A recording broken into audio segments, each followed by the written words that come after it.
Well, to tell us more about their reasons for leaving the advisory body, we're now joined by climate advocate and policy leader Catherine Abreu, who is also director of the International Climate Politics Hub, among other positions, and in Vancouver by climate scientist Simon Donner, who also heads up the Institute for Resources, Environment and Sustainability at the University of British Columbia. Hello to both of you. Hi, Michael. So you both have now left this. Hi there. So you've both left the advisory body now, and it seems to be that the MOU that was signed between Ottawa and Alberta essentially was the straw that broke the camel's back. Is that fair to say, Catherine? I think that's fair to say, but it's also important to emphasize that that MOU is just the latest in a series of very serious changes that have been made to Canada's approach to climate change, starting, of course, with Bill C-5, where we saw extraordinary powers being given to the cabinet to make decisions on major projects, including decisions that might contravene Indigenous rights and title. We saw what was in the budget of this climate competitiveness strategy, and I use air quotes there because really all that did for climate was roll back existing climate policies without replacing them with anything. And then finally, we have this MOU that promises to build new fossil fuel infrastructure, which will grow the largest source of emissions already in the country without any limits on those emissions, and all of that using taxpayer dollars. And given all of this and the fact that I really felt the law that Canada's net zero advisory body is enshrined in was not being respected by these decisions, and we were not being consulted, I could no longer be a member of the net zero advisory body. Simon, how much does that echo what you've been feeling? It's very similar. I've been in the position of being the chair of the advisory body for, I had been the chair for about 6 months. I was the sole chair. They had not appointed a second chair, which they're supposed to do. They had not filled, the government had made no effort to fill the empty slots on the advisory body. So we were really sort of leaking oil, so to speak. And it was just not, it was really hard to keep up our work. We had no mandate from the government. And, I wasn't necessarily seeing this as malice from the government, but at some point, the lack of attention means a lack of respect for it, respect for the importance of independent advice. The systems like having, an international climate council set by legislation works really well in other countries.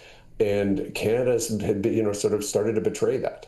Are you leaving too soon, though? Like, for example, Catherine, when you talk about Bill 5, the Prime Minister says, Indigenous consultation is not over. It's now part of the process. It's going to be something that they respect going forward. And similarly, when it comes to this MOU, it's a process. There's no real pipeline yet. Are you leaving too early before being able to give advice or direction to essentially when the rubber hits the road? Both Simon and I are founding members of the Net Zero Advisory Body. We have been involved in building this thing from the ground up. So that's been 5 years of our dedication to this committee. And so I don't think that anyone could question our level of commitment and how difficult it was to make this decision. We've been hearing a lot of wait and see, wait and see how this is going to turn out. We're going to set these climate policies aside. We're going to dismantle these climate policies and eliminate the associated cuts to climate pollution that they were finally starting to make. But don't worry, we're going to do something about that later on. And I just don't have the confidence to be able to wait and, trust that something meaningful is going to come down the line, particularly not when, as Simon pointed out, the expert body that has been appointed to give advice on future plans related to climate change has been asked no questions about those future plans. So having no visibility and just being told to trust that everything would be fine just did not give me the confidence that I needed to be able to continue and to be able to, put my name on what is a collective endeavor from the federal government, or what should be a collective endeavor from the federal government to address this serious crisis. Okay, so you couldn't put your confidence in it. How about you, Simon? Are you concerned that you're leaving the process too early? I hated doing this. I didn't want to leave. I did not want to leave the advisory body, but this is not my fault. I'll be frank about this. This is the government's fault. Everybody involved, including people in government, agree with that it is their failure to pay attention to the advice that's being given to them and to respect a process that works, that there's value. Countries do this. They have outside experts provide advice, and it doesn't mean you have to follow the advice, but you should at least consider it. You should at least consult the experts and everything. And what we're seeing here is not just a set of bad policy decisions, but a set of bad processes. And that's what really disturbed me. That, listen, I'm a scientist in my day job, been a scientist for a very long time. The key to science is the methods. How do you come to the conclusions that you reached? And the MOU, it was the last straw for me because it's a deeply cynical document. It's not about climate change.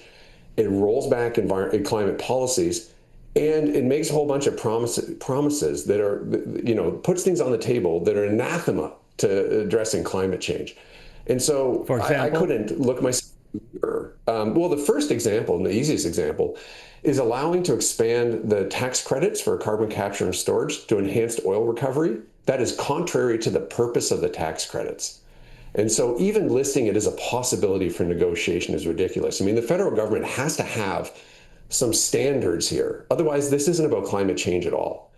And, my staying in this, if I'd stayed in this role, it's just like challenging my own integrity. I just couldn't look myself in the mirror and continue to do this for the government. And I had been warning them this for months. So it shouldn't come as a secret to them.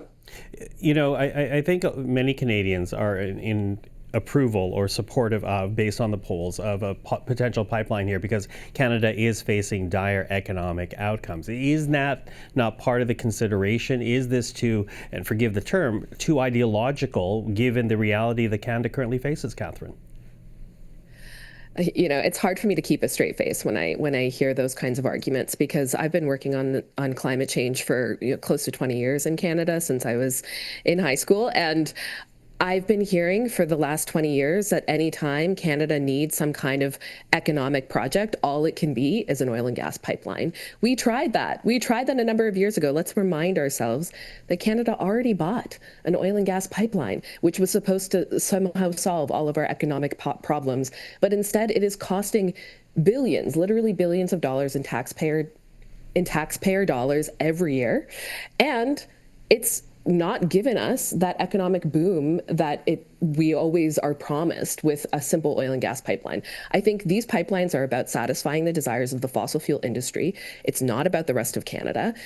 What would be about the rest of Canada is, taking the advice given by experts across the country, including the Net Zero Advisory Body, to modernize the Canadian economy by investing in clean energy and clean technology, which is a booming global economic sector that Canada has been losing market share in for years. And recently, the OECD actually pointed out that Canada's failure to invest in that green economy is a main reason for our economic stagnation. So I'm just tired of the pipeline argument. I don't buy it anymore. Simon, last word to you. We have about a minute left. This idea that Canadians are in favor of pipelines, the misunderstanding, if you dig into the poll data, the reason they're in favor of pipelines because they think and they've been convinced by people in power that you can do that while reducing emissions. And it's just not true. And if you unpack those two things, the support for the pipelines declines sharply. And so I think, again, it's a big misunderstanding of what Canada really needs.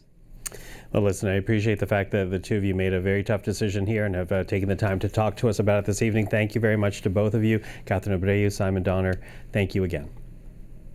Thanks for having us.